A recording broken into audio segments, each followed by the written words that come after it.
Hello. So in this video, we're going to talk about the differences between a resume and a CV.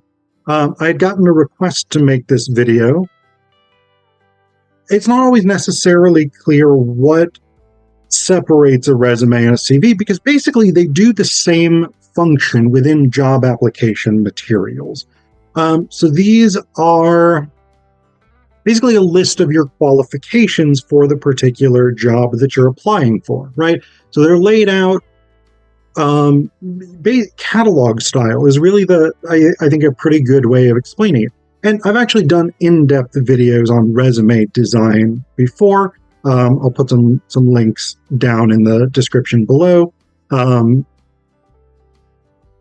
a CV is different from a resume. The main difference being that a resume is short, usually one page.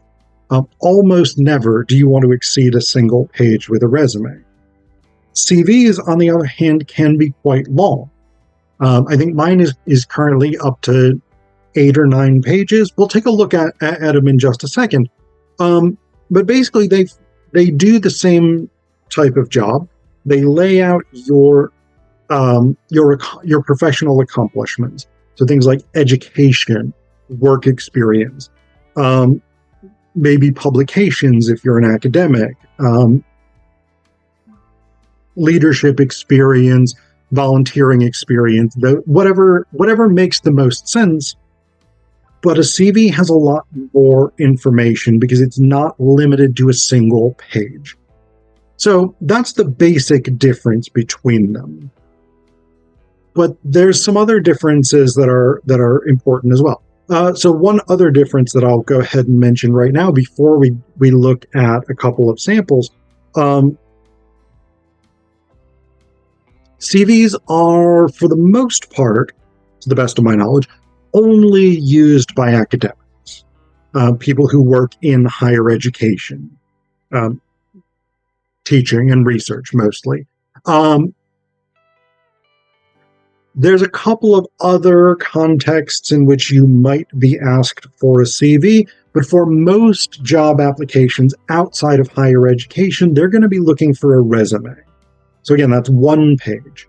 Part of the reason that academics use CVs is we tend to, over time, develop long lists of publications, of conference presentations, and we tend to, it's not quite as useful to us to just know, for instance, that I've taught at Penn State since 2017. It's more useful for academics to know what classes I've taught.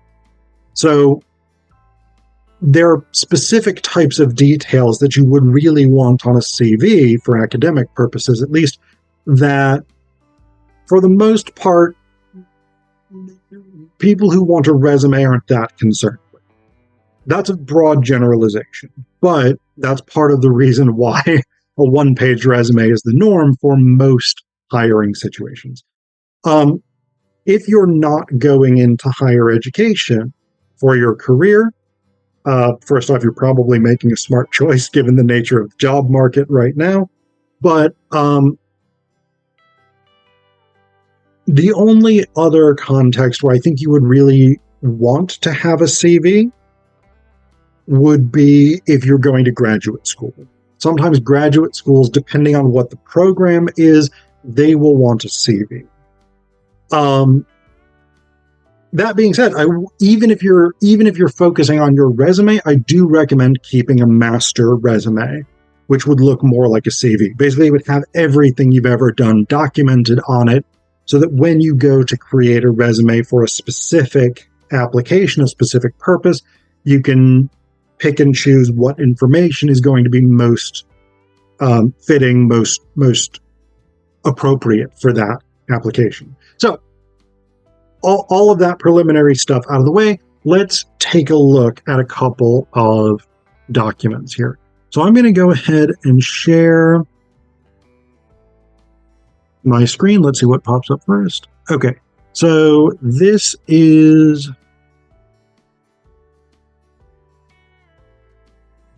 Okay, so this is my CV.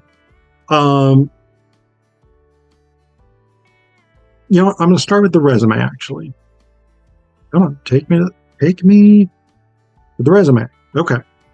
So this is a version of my resume. This is not actually a resume that I use because I don't have an updated resume. I'm an academic. I send CVs.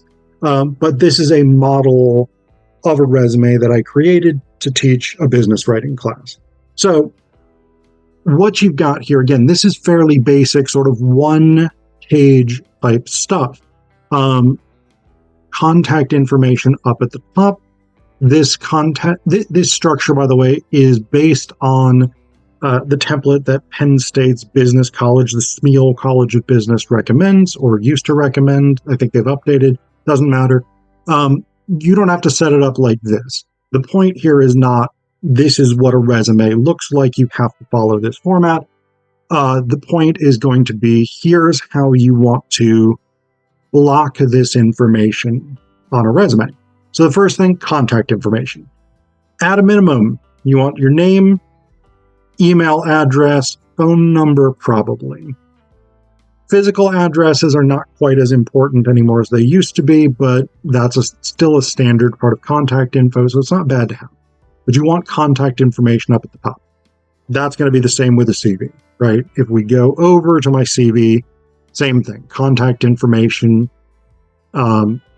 email addresses, phone numbers, I got my website there, etc. But then with a resume, you want an education section, you want an employment experience section. These are the top two things that most employers care about, so you want to make sure that they are at the top of your resume.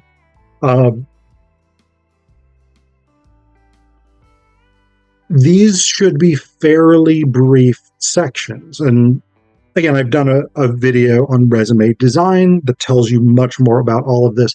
But basically, you want things like the name of the school where you were educated, your major, your degree program, and when you got your degree. Those are the four things you need for each degree in the education section.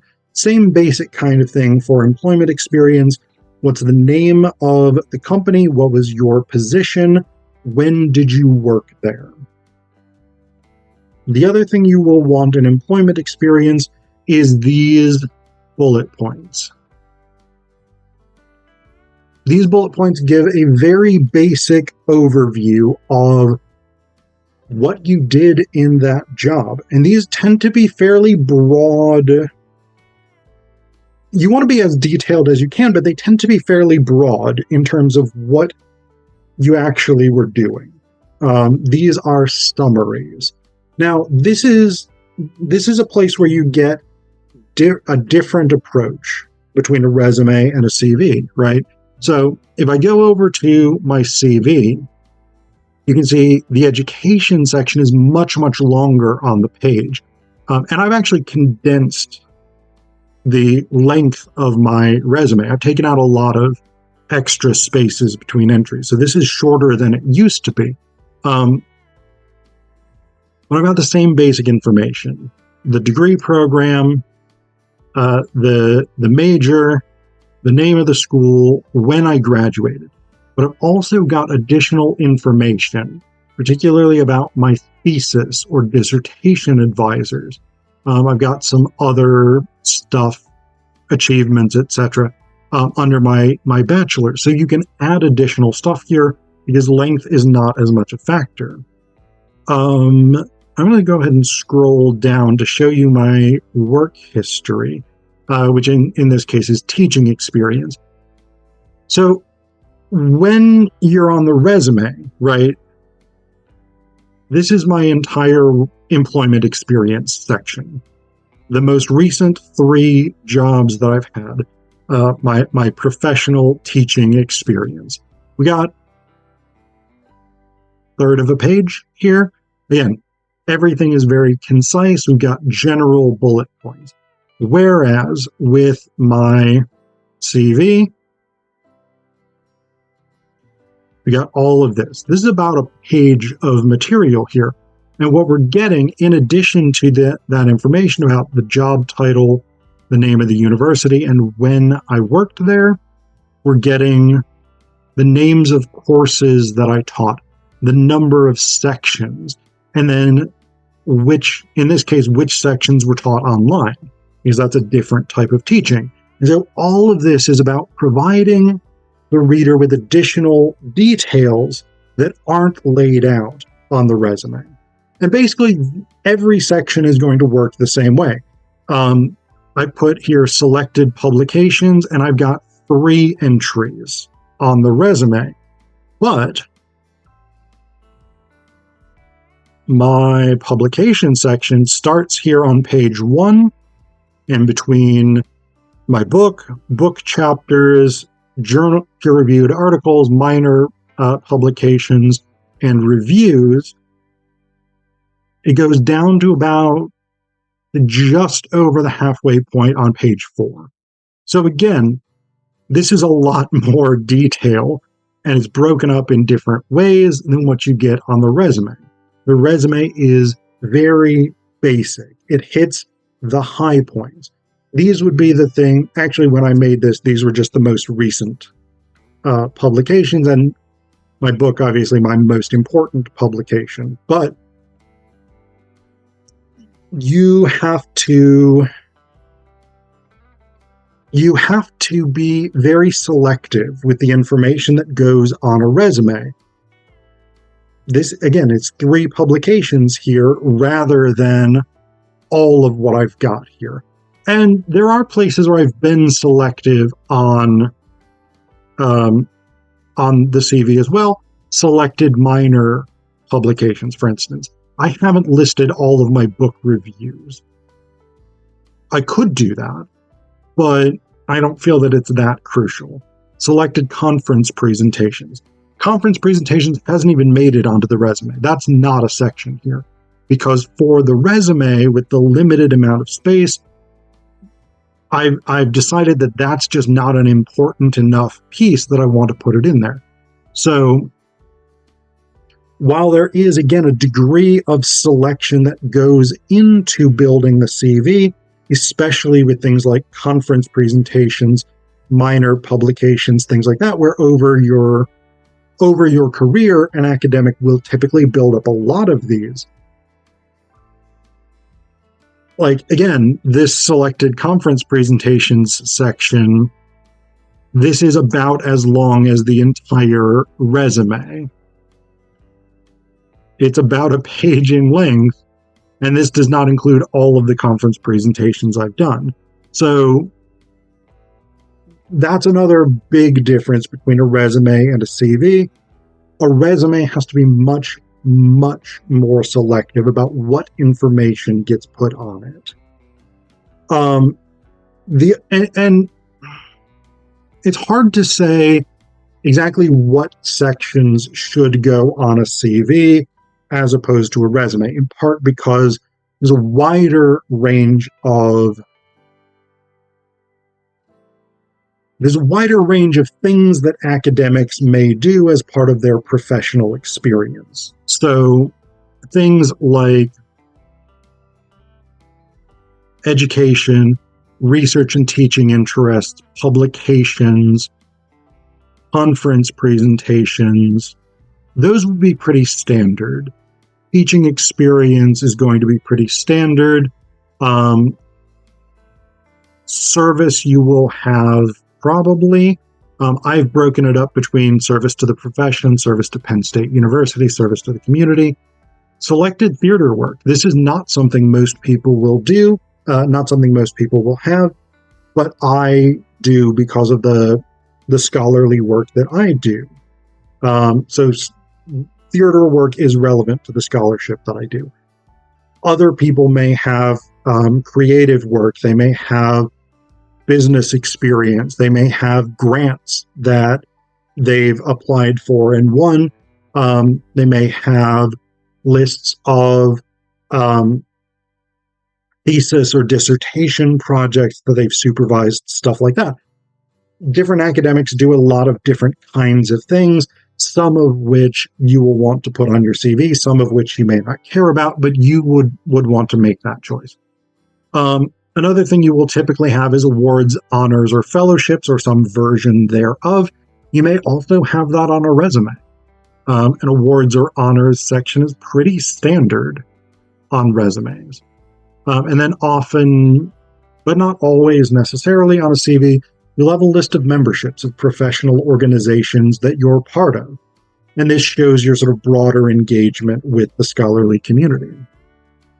One thing you don't tend to have on a CV, but you do tend to have on a resume, is a skills list. Not everybody has a skills list on their resume, but it is fairly common because it says, okay, these are the things that I can do. These are my abilities. And that tends to work pretty well. Employers tend to like that because they can look at it very quickly and say, okay, we wanted critical reading, writing, and thinking, teaching and classroom management, written and verbal communication, whatever it is, check, check, check. Good. And that's one of the things with resumes. That's one of the reasons why most industries outside of academia will ask for a resume, because it's much shorter. If you ask for a CV, I'm going to stop sharing because at this point I can just make. If you ask for a CV and you get, say, an 8-page CV, 9-page CV, something like that, which is about what mine is, you have to read 8 to 9 pages per applicant. If you get 500 applicants, 1,000 applicants, which is not at all unusual, you're reading 8 to 9,000 pages if you've got 1,000 applicants. That's a lot. And while a 1-page resume still means you're reading 1,000 pages, that's a lot less than 8 to 9,000. So this is part of the reason why a resume is more common, because it is less labor intensive for the people doing the hiring.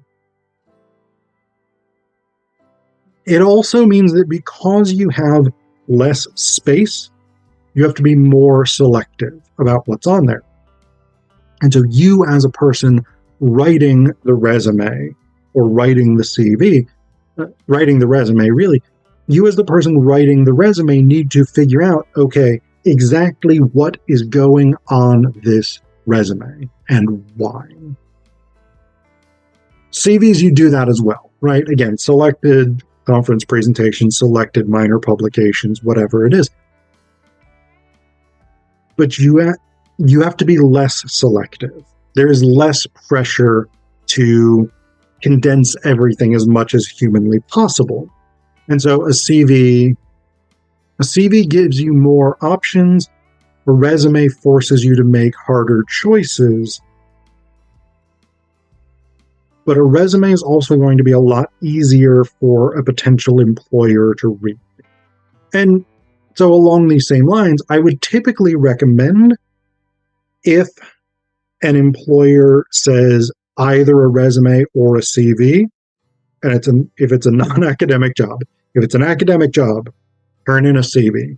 If it's a non-academic job, I would generally say turn in a resume.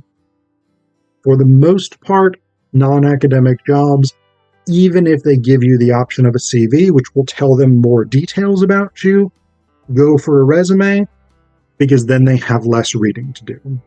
And again, if you have 500, 1,000 applicants, there's a lot of value in making their lives easier.